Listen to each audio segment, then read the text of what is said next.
বিবাহিত মানুষ যদি জেনা করে তাহলে তাকে ইট ঢিল পাথর দিয়ে মেরে ফেলতে হবে।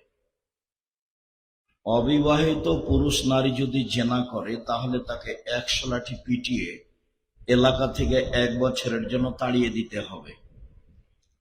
বিবাহ করার পরে জেনায় লিপ্ত হলে বেঁচে থাকার কোনো পথ পৃথিবীতে নেই, বেঁচে থাকার কোনো পথই নেই। তারপরেও যদি তার বিচার না হয়, ও যদি আল্লাহর কাছে ক্ষমা চায় তাহলে ক্ষমা হয়ে যাবে ইনশাআল্লাহ। কেন? এই পাপ আল্লাহর সাথে জড়িত পাপ, ক্ষমা সহজ। পাপের জগতে সুদ মহাপাপ। আপনি অবাক হবেন, সুদের পাপের যে ভাষা আল্লাহর নবী উল্লেখ করেছেন, এইরকম ভাষা আল্লাহ আর কোন পাপের সাথে উল্লেখ করেননি। এর চেয়ে বড় পাপ আছে, কিন্তু ভাষা এমন নয়। রাসূল সাল্লাল্লাহু আলাইহি ওয়াসাল্লাম বলেন, মাইয়াকুলু দিরহামু রিবা ওয়া ইয়ালাম আসাদ্দু মিন সিত্তাতি ওয়া সালাসিনা জিনিয়া। কেউ যদি জেনে শুনে 1 টাকা সুদ খায়, 36 বার জেনা করে যত পাপ হবে, 1 টাকা সুদ খেলে তার চেয়ে বেশি পাপ হবে। কত বেশি তা হিসাব করা হয়নি। পাপটাকে জেনার সাথে লাগানো হয়েছে। 1 টাকা সুদ 36 বার জেনা করে যত পাপ হবে, 1 টাকা সুদ খেলে তার চেয়ে বেশি পাপ হবে। অথচ সুদের চেয়ে বড় পাপ বাপ মায়ের অবাধ্য চলা। ভাষা এমন নয়। স্টেজে কোনো কথা হবে না।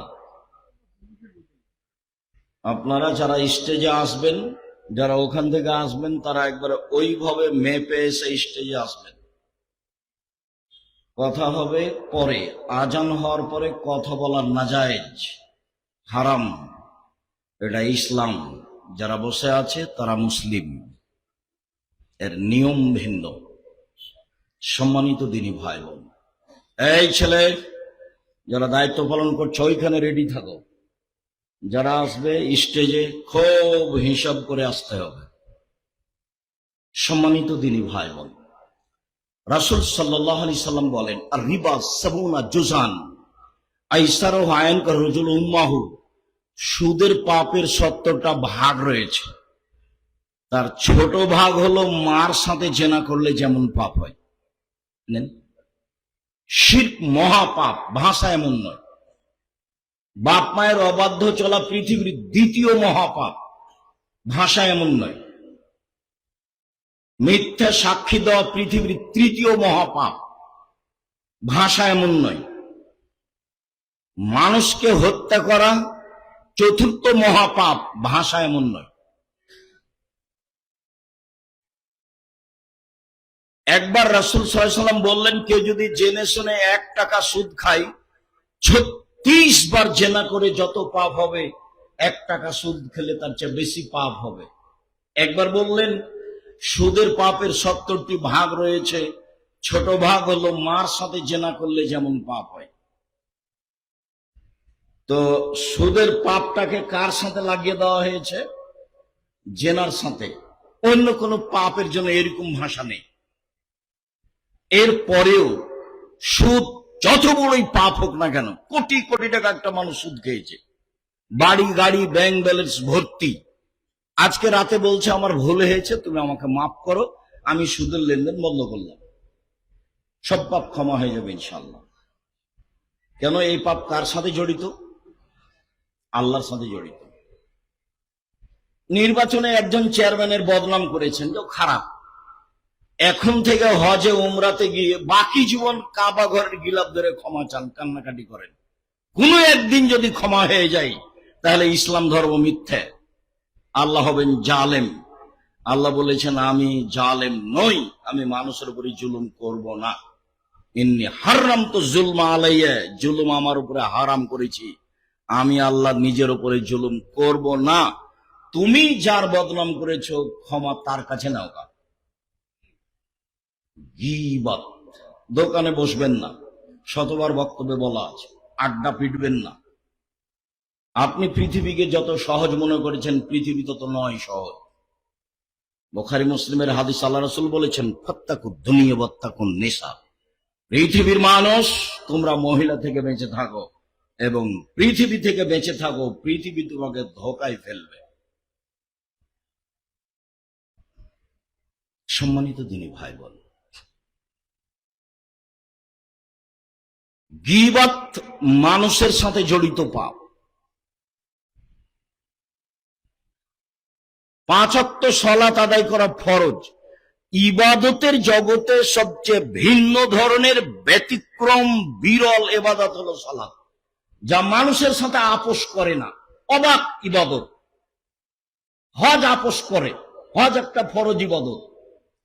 আপনি এবছর যেতে চাচ্ছেন, গেলেন না, সামনে বছর যাবেন, যান, সমস্যা নেই। যাকাত একটা ফরজ ইবাদত, 2 মাস আগে দিতে চাচ্ছেন, দেন। 20 দিন পরে দিতে চাচ্ছেন, দেন। এই যে আপোষ আছে। রমজান মাসের সিয়াম একটা ফরজ ইবাদত। আপনি অসুস্থ, ভালো লাগছে আপনাকে, লাগছে না, ছেড়ে দেন, পরে করেন। সফরে আছেন, ছেড়ে দেন, পরে করেন। এ দেখেন, ফরজ বিধান কিন্তু মানুষের সাথে আপোষ করে। সালাত এমন একটা বিধান যে মানুষ অসুস্থ, না ওযু করতে পারে না, না পানি নেই, না কাপড় নেই, না উলঙ্গ আছে, না ঝামেলা আছে, না আকাশে আছে, না পানিতে আছে, না শত্রু পিছনে দৌড়াচ্ছে, এমন কোন পৃথিবীতে পরিস্থিতি নাই যে পরিস্থিতিতে তাকে সালাত নামাজ পড়তে হবে না। এরকম কোন পৃথিবীতে পরিস্থিতি নাই, তার নাম সালাত। 80 বছর বয়স, একদিনও সালাত আদায় করেনি। আজকে বলছে আমার ভুল হয়েছে, আল্লাহ তুমি আমার মাফ করা, আজ থেকে আমি সালাত শুরু করলাম, ইনশাআল্লাহ তার অতীতের সব পাপ ক্ষমা হয়ে যাবে। এই পাপ কার সাথে জড়িত? আল্লাহর সাথে জড়িত। গীবত, স্টলে বসে আরেকজনের বদনাম করেছেন, সে আপনার কোনো ভাই, মাওলানা, যে হোক না কেন, ক্ষমা চান দেখি আল্লাহর কাছে। কোনদিন যদি ক্ষমা হয়ে যায় আল্লাহর কাছে ক্ষমা চেয়ে, তাহলে বুঝতে হবে ইসলাম ধর্ম মিথ্যা। ইসলাম ধর্ম মিথ্যা নয়, ইসলাম ধর্ম সত্য। আপনার ক্ষমা হবে না, এটাই চূড়ান্ত। বদনাম যার করা হয়েছে, ক্ষমা তার কাছে আছে, সেখানেই ক্ষমা চাইবেন। জীবনে কত ক্ষমা চাইবেন? এই জন্য রাসূল সাল্লাল্লাহু আলাইহি ওয়াসাল্লাম বলেছেন, মুখখান কন্ট্রোল রাখো, বেঁচে যাওয়া। আসছে একটু পরে। সম্মানিত দিনী ভাই বোন, আজকের আলোচনা গীবত, পরনিন্দা, মানুষের সাথে জড়িত পাপ। মহান আল্লাহ বলেন, ওয়াইলুল লিকুল্লি হুমাযাতিল লুমাযা, সামনেও পিছনে বদনাম করে যারা, ওয়াইল নামক জাহান্নামে যাবে তারা। সিদ্ধান্ত আগেই। সামনেও পিছনে গীবত করে যারা, জাহান্নামে যাবে তারা। জুবাইর ইবনে মুতঈম রাদিয়াল্লাহু তাআলা আনহু বলেন, রাসূল সাল্লাল্লাহু আলাইহি ওয়াসাল্লাম বলেছেন,